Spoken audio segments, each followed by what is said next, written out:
Hey everyone, my name's Ben, and this is Let's Be Real, the only interview podcast where we sit down and talk with all the people and things you wish you could interview, but can't because it's technically impossible. This week, we got real with 3 amazing guests, including the monster that lived under your childhood bed, your stomach with a shocking revelation, and George Washington who has found a new reason to be jealous of Abraham Lincoln. Let's get started, shall we? Like I said before, my name is Ben, and I'm the host of this new show, Let's Be Real, in which we give you the chance to hear all the stories that you never even realized you wanted to hear from all the people and things you never realized could be interviewed. This week's guests were absolutely fantastic, coming from incredibly diverse backgrounds. While some enjoy hanging out in your abdomen, others prefer the luxury of Mount Vernon. But our first guest this week actually enjoys closer, more personal spaces. We got real with Harvey, the monster that lived under your childhood bed. Hello, Harvey. I am so glad you could come and be real with us. Thank you for having me. I'm just glad we could fit you through the door, being a 10-foot-tall monster. Whoa, we actually like being called Monster Americans, thank you. Like, it's okay if you call me the monster under the bed, because that was my official job title. But you can't just go around saying monster like that. It's demeaning. I am so sorry. I meant no insult towards your Look, it's fine. Seriously, it's fine. I am so sorry. Really, it's fine. Just Monster Americans continue to live with the stigma of being called monsters. I just hope Congress can pass more pro-Monster American legislation this year. Me too, buddy. Me too. But then again, it is Congress. It's hilarious how inept our legislative branch can be. Comedy! Yeah. Anywho, Harvey, all of our listeners want to know, what is it like being known as the monster under the bed? Is it a lot of pressure to live up to the standards the public has set for you?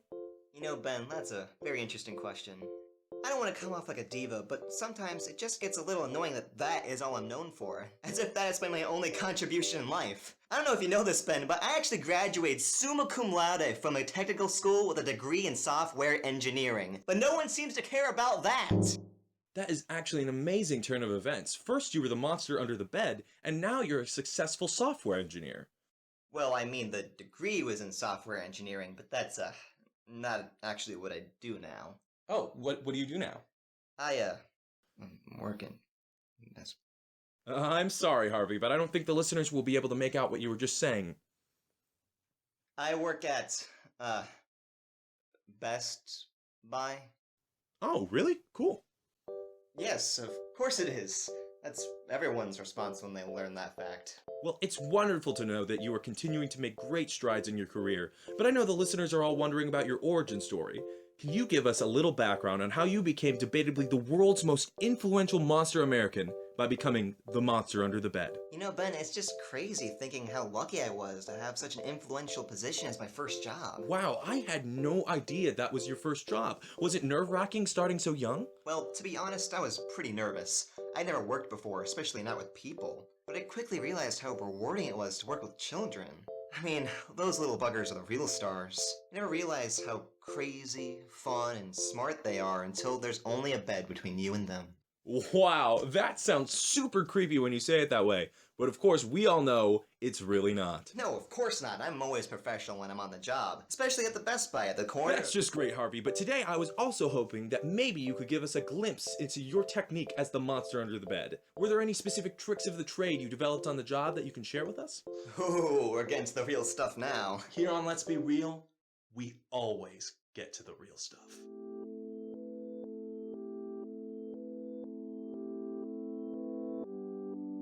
Okay, anyway, one of my best tricks was I'd make a little bump sound by knocking on the floor or the wall, like this. So you were the one that created the classic bump in the night. Guilty. All I do is knock, and suddenly the kid's wide awake, panicking like, oh no, is there a burglar? Something that could cause me harm? Ah! But it was just me, the silly monster living under your bed. Sometimes kids are so gullible. You know, I've always thought fear is just so pointless. Reacting in caution to what might be an unknown danger? That's ridiculous. When will that ever help you in real life? That's what I'm saying. But also, Ben, I wasn't a silly guy all the time. Sometimes I was really practical. For example, I don't know if you know this, but wearing socks to bed is really bad for you. Hold on, Harvey. Before we can continue, we're going to have to fact check this. Listeners, we'll be right back. And we're back. We have checked the facts, and what Harvey has said is definitely true. No reason for you listeners to check the facts yourself because we already definitely did check whatever fact we were supposed to check. So please, don't waste your time. Harvey, you were saying? Yeah, so because socks in bed definitely cause disease, and I don't know, maybe even punctured lung or something, Fact checked. I would reach up to their feet and just take off their socks and scatter them between the sheets. And they'd wake up in the morning and have to spend up to half an hour just trying to find their sock. Oh, do I remember that? It caused them so much extra work because they just couldn't wear socks to bed. That is astounding. I actually don't wear socks to bed to this day because that was always so annoying. That's right, and now you don't have pneumonia or brain lesions or another bad ailment because of me. At the beginning of this interview, I thought you were influential, but this takes the cake. You've probably impacted more people worldwide than Gandhi. Look, I don't want to reach any conclusions for you, but did you ever see Gandhi wearing socks? Wow. This has been quite the eye-opening interview. Thank you so much for being here, Harvey. You're an inspiration to us all. Thank you for having me, and you can always find me at Best Buy on the corner of... By the way, listeners, I did have the producers look it up for me, and there is no historical evidence that we can find that Gandhi ever took anyone's socks off. So let's just let that information sink in, and you can pass your own judgments as you see fit. Now, our next guest this week has been aching to be on the show. A major player in your gastrointestinal system, this guest is directly responsible for the fact you are still alive today. What an absolute pleasure this interview was when we got real with your stomach just after it finished a large and delicious meal. It is such an honor to have you here, Stomach. Well, thank you for having me, but I actually prefer to go by Dr. Stomach. You probably didn't know, but I have a PhD in neuroscience. Oh, wow. Wait, really? Yes. Do I not seem like someone capable of achieving a doctorate? Oh, no. That part seems perfectly legitimate. I just would have figured that your doctorate would be in gastroenterology, that being the study of the stomach. Well, that would be a bit vain, don't you think? You know, I hadn't really thought of it that way. That is a very good point. Well, Dr. Stomach, I'm sorry, I was going to say this before I learned of your doctorate, but calling you Dr. Stomach just sounds so formal. And we like to be real here on Let's Be Real. Well, when I was young, I got very used to people calling me Tummy or Tum-Tum, so if you like, you can call me... Dr. Tum-Tum, that is perfect. It's just the right amount of real, but it's also a name that you can really take seriously. Well, thank you. That is a very nice compliment. You are very welcome, and we are thankful that you made the time to sit down with us because you are not only an imperative part of a living body, but you also greatly impact the decisions we make every day. What is it like having that kind of power? You know, sometimes it's really great, but other times, it just really takes a toll on you. I mean, can I take a nap? I don't regret that meal I just had, but it just goes to show you how every decision you make can have a real impact on you later. You know, that's a very good point, Dr. Tum-Tum.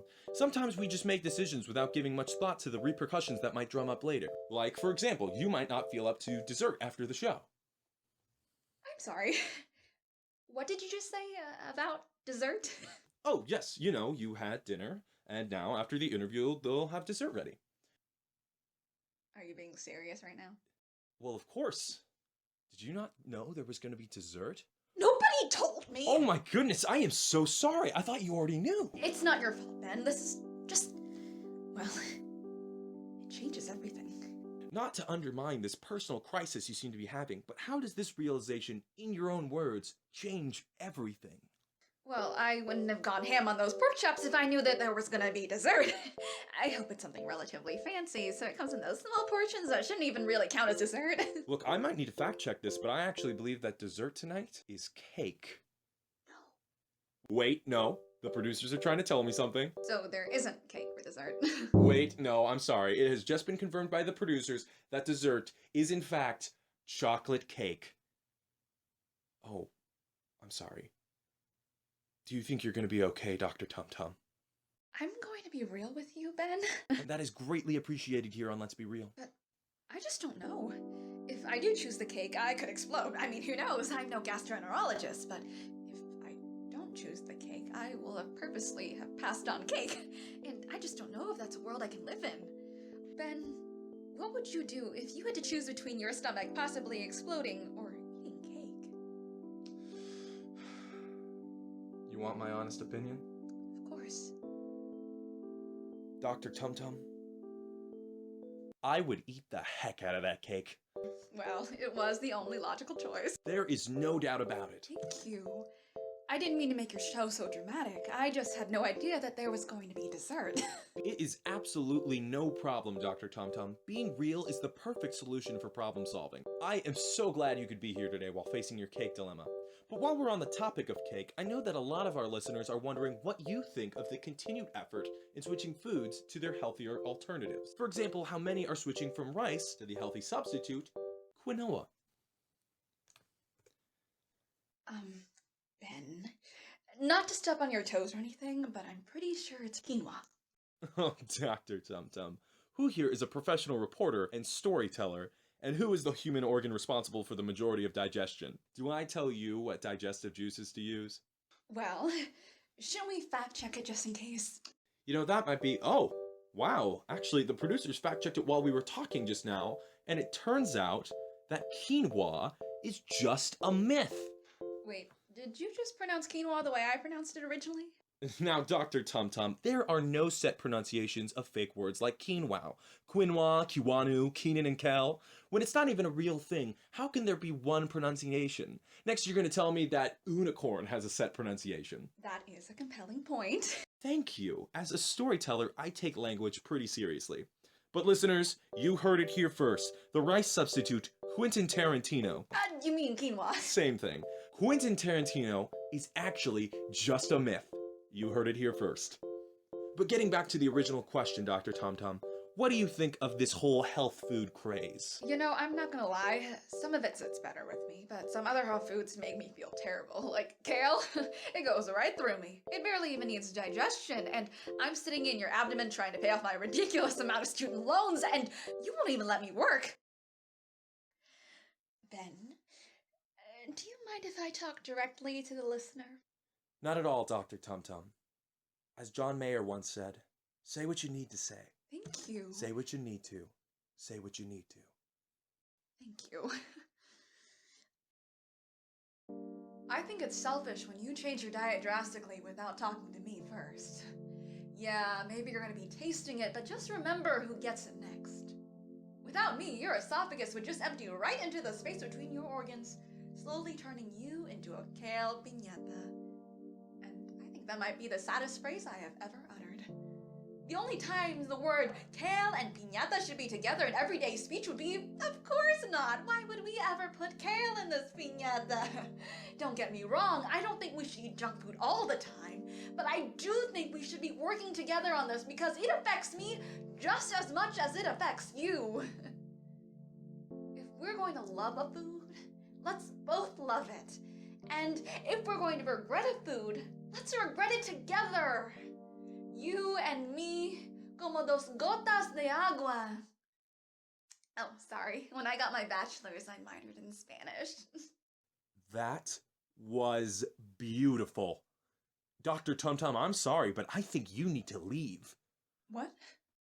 Because you have a date with some cake. You are so right.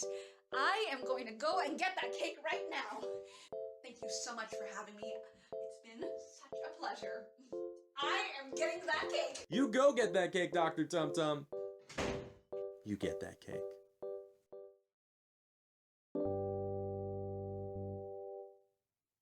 Now, listeners, Dr. Tum-Tum might just be the highest educated guest we've ever had on the show. Can we fact check that? Oh, that's right. She's only the second guest we've ever had. Man, did the time fly by. That's right, listeners. If you don't have a doctorate, you are no smarter than your own stomach. Now, our next guest actually never held a degree from a university, but he did hold the highest office in the United States of America. This week, we got real with the first president of the United States, George Washington. Mr. President, it is an absolute honor to have you on the show. Well, thank you, but please call me George. I have to share Mr. President with more than 40 other men, and Heck, you've already named so much after my surname. I have a state, multiple cities, none of which are even in that state, a monument, multiple universities, several mountains, ports, parks, neighborhoods, streets, bridges, and even an island off the coast of Wisconsin. The surname has outgrown me, so please, Call me George. Oh, wow. Yes, sir. Now, George, you have left a mark on so much in this country. Like you said yourself, you are everywhere. I mean, we see you every day on our currency, and that raises an interesting You know, I've question. actually been wanting to talk to you about that. My face and all. I'm sorry? Well, I just wanted to talk about my depiction on the $1 bill and the $quarter coin. Basically, my question for you is, was I an important part of American history? Of course, George. History finds you debatably the most... See, I guess that's my problem. The word debatably. In your personal, honest opinion, am I the most important figure in American history? Yeah. Yes, I would say so. Then why the Furby. is Abraham Lincoln's face worth more than mine? I'm sorry, George, but you lost me there. Why is Abraham Lincoln's face on the $5 bill when mine is on the $1 bill? He and I are the only two people with faces on two kinds of currency, both paper and coin. But his face gets to be worth more, apparently. Well, what about Thomas Jefferson? His face is on both the $2 bill and the nickel. The $2 bill? The $2 bill is barely used. If people even have one, they save it because they think it's special or something. But what they don't realize is that there are about 1 billion. 1 billion still in circulation, which is not large in terms of the average American currency, but still not rare enough to save. Okay, yeah, that's fair. But Abe Lincoln might have you beat in paper money, but you beat him in coins by a much larger margin, I might add. Oh, that's chump change. What matters is out of the two most important figures in American history, his face is worth $5.01, while mine is worth a measly $1.25. Now that is an injustice worth starting a revolution over. Now, George, don't work yourself up over this. Believe it or not, your currency is way more useful than his. First, your $1 bill is used way more than his $5 bill. And your quarter versus his penny? Don't even get me started on the ridiculous uselessness of pennies. What? Did I just hear someone talking Shoosh. about my pennies? Hey everyone, this is actually Ben from After the Interview talking to you right now. I wanted to make this interruption real quickly because you may have noticed that a few times through this interview, I have dubbed over some of the words that have been used. For example, when former President Abraham Lincoln entered the room, he did not actually ask about someone talking shoosh about his pennies, but rather he said a different word. Now, as a journalist, I am not a fan of censorship, but in order to keep the show open to people of all ages, I tried to replace some of the more sensitive language used by our country's forefathers with some more acceptable words, still trying to keep the original meaning intact. And you may be wondering why I waited till this point to mention it. That is because I didn't want to single out former President Washington because he is definitely not the only person to use this kind of language. But I also wanted to give you a warning because Mr. Lincoln's shoosh is far from the last example of the scenario. Now that that is all cleared up, let's get back to the interview already in progress, shall we? Did I just hear someone talking Shoosh. about my pennies? President Lincoln? How did you even know we were talking about pennies? This isn't a radio show, it's a pre-recorded podcast. This show seems like the kind of thing that makes more sense the less you think about it. That is a fair point, Mr. President. Please continue. Oh, don't call me Mr. President. I would hate having to share a title with this jack. Donkey. Sharing with me? Oh, don't even get me started. I was winning revolutions before you were even born, and my face has to share the side of a mountain with yours. It must be embarrassing having your weak Donkey. baby face displayed at that size for all to see. You call this strong jawline a baby face? At least I don't have to hide mine behind the most ratchet beard of all time. Where's your mustache, Abe? Did it rub off when you were kissing my Donkey. Oh, real mature, George. I'm surprised you can do so much Shoosh. talking with those dentures in your mouth. Oh, you might just be the biggest Donkey orifice. in American history. I am not the biggest Donkey orifice. in American history. If you want to talk about the biggest Donkey orifice. in American history, look at Christopher Columbus. Now that guy did not give a Furby. about human decency. Oh, I know, right? I mean, come on, Chris. Does it even count as discovering if people already live there when you find it? Chris, that Dodecahedron. seems like the type that would go by something pretentious, like Cristo. Oh my goodness, that is so him. And don't even get me started about his attempted genocide of an indigenous people. Hey, George, Abe, I really don't want to interrupt because I dislike Christopher Columbus as much as you two, but we really should be getting back to the interview. Oh, I am so sorry. I can't believe I interrupted you like that. I better get going. George, you're gonna do great. Oh, can't you stay and finish the interview with me? Most days I would be more than willing to share the attention with you, George, but I promised my little gunboat Mary Todd that I'd take her to a play tonight. Maybe another time. I'll see you later, buddy. Have a good time for me. Oh, wait. Huh, what a gent. Oh, I'm sure he went to plenty of plays in his life. I really don't know how the timelines work on this show anyway, so... oh well. Anyway, George, being one of the biggest influences in US politics, it is an absolute treat to have you here during an election year. So I have to ask, do you have any opinions on the current presidential race? Listen, Ben, ever since they started using the party system, I refuse to touch politics with a 10-foot pole. Once I left, I warned them. I warned them that it would only cause division in what should be a united country. But of course, little Johnny Adams and long Tom Jefferson had other ideas. Oh, those two could never get their Shoosh. together.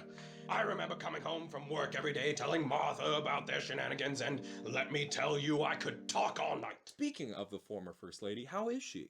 Martha, oh, she's as great as ever. One of the things I love most about Martha is that she's so kind, but also so strong. Did you know she visited me in the encampments during the winters of the Revolution? She's an incredible woman. I believe you, George, and maybe we could even have her on the show someday. Oh, I think she'd love that, Ben. Well, Mr. President, it has been an absolute honor. Thank you so much for coming on the show. Oh, I loved every second of it, even when that Dodecahedron. babe showed up. What a Furby. Donkey orifice. Well said, George. Well said. And that was the spectacular end to the first episode of Let's Be Real. I would like to thank all of our guests, Harvey, Dr. Tum-Tum, George, and Abe. You were all wonderful, and I hope we can meet again in the future. Listeners, thank you so much for tuning into our podcast. We hope to continue making these for as long as we can, and as long as people are interested. Until next time, remember, never stop being real.